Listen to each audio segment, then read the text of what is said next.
Baik, kita kembali pada topik yang kedua pada siang hari ini. Kita akan membahas bagaimana kreativitas dalam bisnis.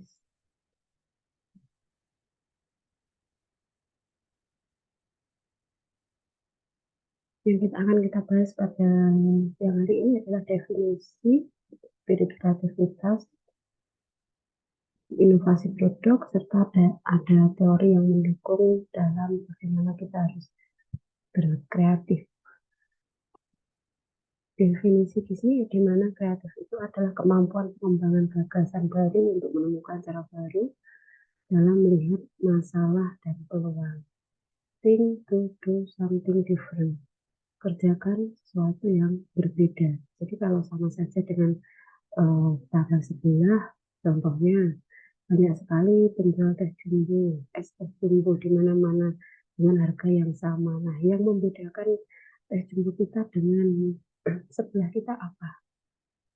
Nah, kita dituntut kreatif seperti itu. Nilai keunikan dibangun dari suatu kreativitas. Nah, seperti dari kreativitas itu sendiri, ini sebagai contoh, teh botol sosro. Ini dimulai usahanya di tahun 1940.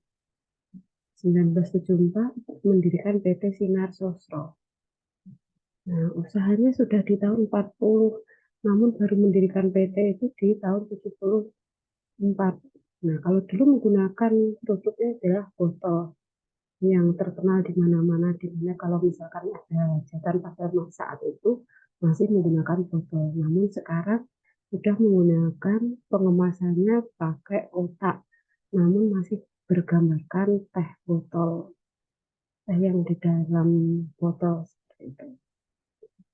Kemudian produk aqua atau air mineral. Kita tahu banyak sekali iklan ya, iklan aqua, di mana dulu awalnya kenapa air dijual, kenapa dikemas di dalam botol, dan terakhir dikemas menggunakan produk kemasan yang mudah dibawa.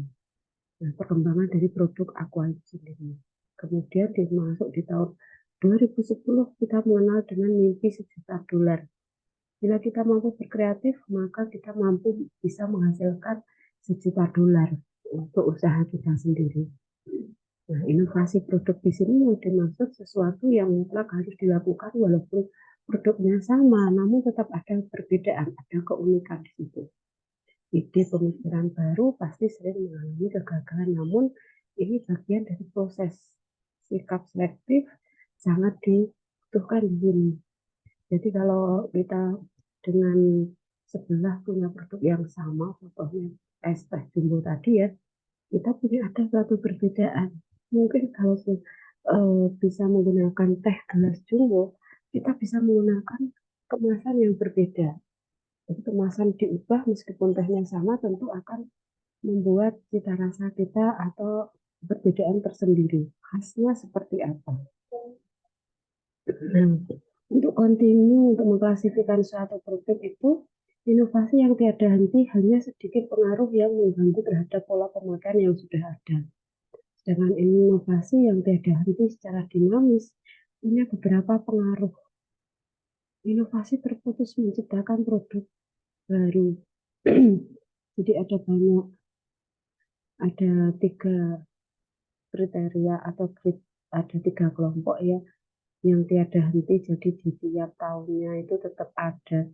Contohnya aqua, jadi tetap ada inovasinya meskipun yang dijual sama air putih. Nah, sedangkan inovasi tiada henti dan dinamis tetap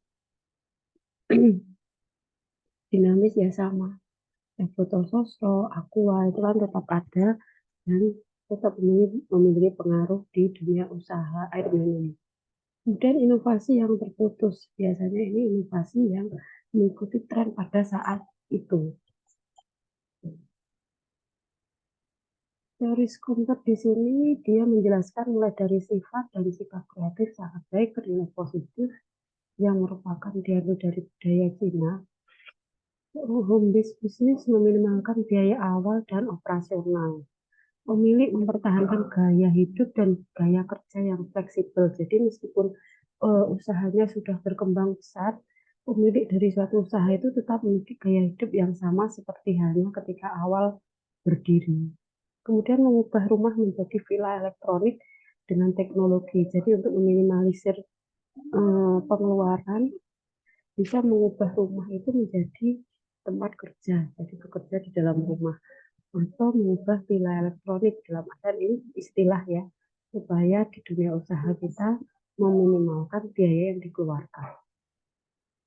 Nah, terima kasih. Mungkin dari untuk kreativitas ini ada pertanyaan Ibu bisa langsung disampaikan.